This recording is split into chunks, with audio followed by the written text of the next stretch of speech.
Hunting for Answers is a production of the Black Effect Podcast Network and iHeartRadio. Welcome to Hunting for Answers, a true crime podcast. I'm your host, Hunter. For most people, Christmas Day is filled with familiar things: family, food, conversation, the comfort of being surrounded by the people you love. In Massillon, Ohio, a 26-year-old woman spends the holiday with her family.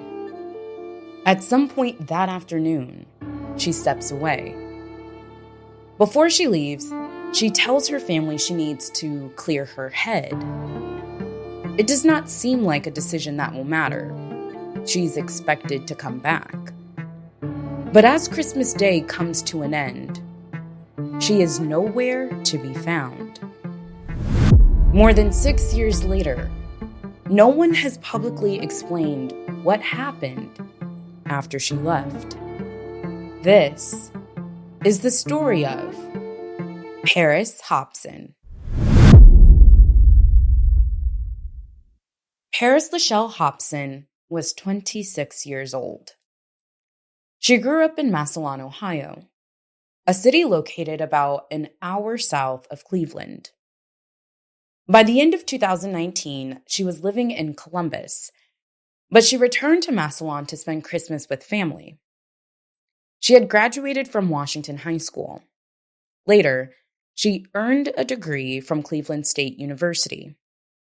She was a daughter, a sister, a college graduate, and a young woman with plans, responsibilities, and people who cared about her. When she arrived for Christmas, it was supposed to be a holiday spent with family. Instead, it became the last day anyone would see her. December 25th, 2019, Christmas Day. Parris was spending the holiday at her grandparents' home in Massillon.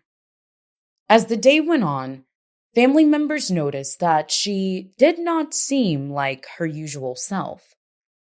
She appeared restless, and those close to her would later say that she had not been sleeping well. At some point that afternoon, Parris told relatives that she needed to clear her head. Then she stepped outside. At the time, it did not seem out of the ordinary. People step away from family gatherings all the time. Sometimes you need a little air. Sometimes you need a few minutes to yourself. That is how her family understood it. A short break, nothing more. Just after 2:30 that afternoon, Parris left the house.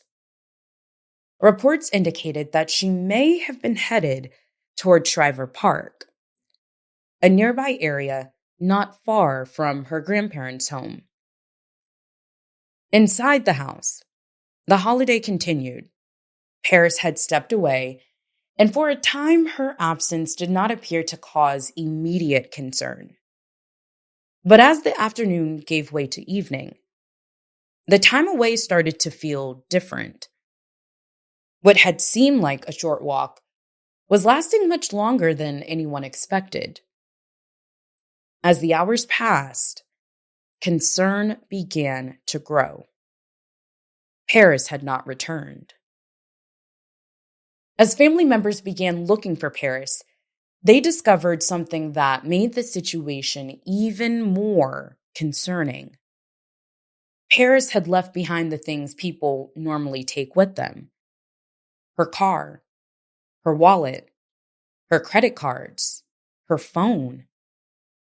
All of it was still there. Before long, law enforcement became involved. Search efforts began. Volunteers joined in. People from across the community helped search the areas where Parris might have walked, hoping that she would be found. As days passed, no clear answers emerged. And this is where the public timeline begins to fade. Because after Parris left that afternoon, there are very few verified details about what happened next. From that point forward, the public timeline becomes much less clear.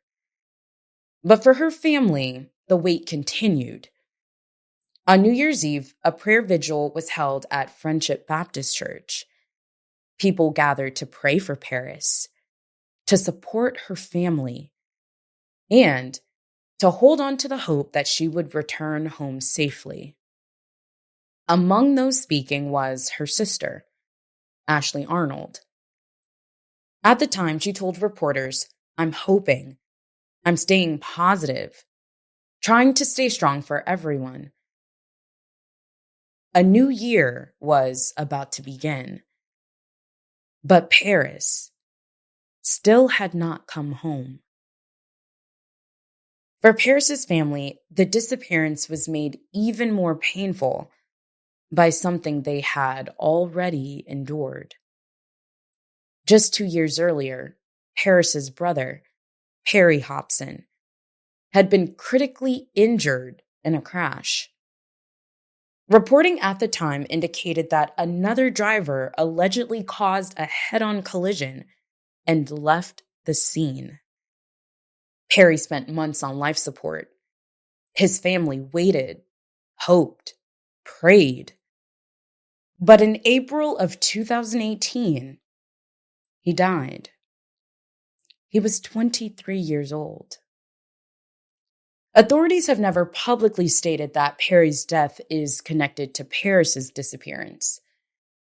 But for the Hopson family, Parris's disappearance meant facing another period of uncertainty, another period of waiting, and another set of questions that had no immediate answers.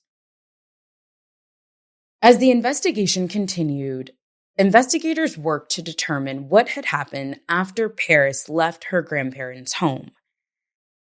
Early in the investigation, police said they had no specific evidence indicating foul play, but they also had no explanation for where Parris had gone.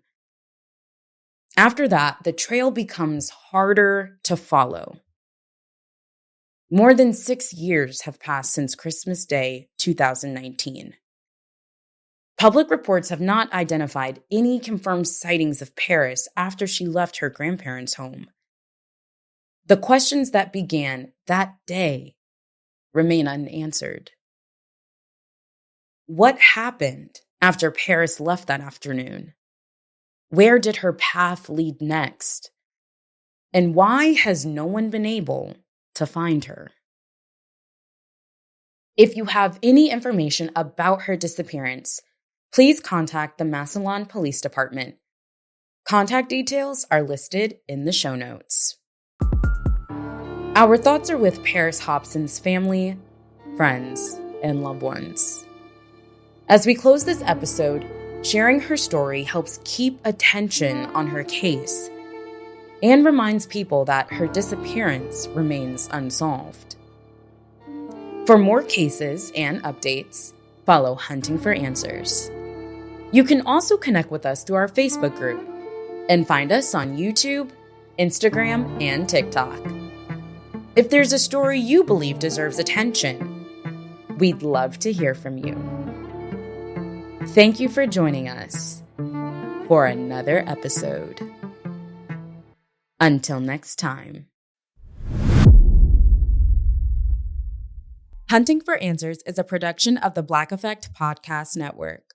For more podcasts from the Black Effect Podcast Network, visit the iHeartRadio app, Apple Podcasts, or wherever you listen to your favorite shows.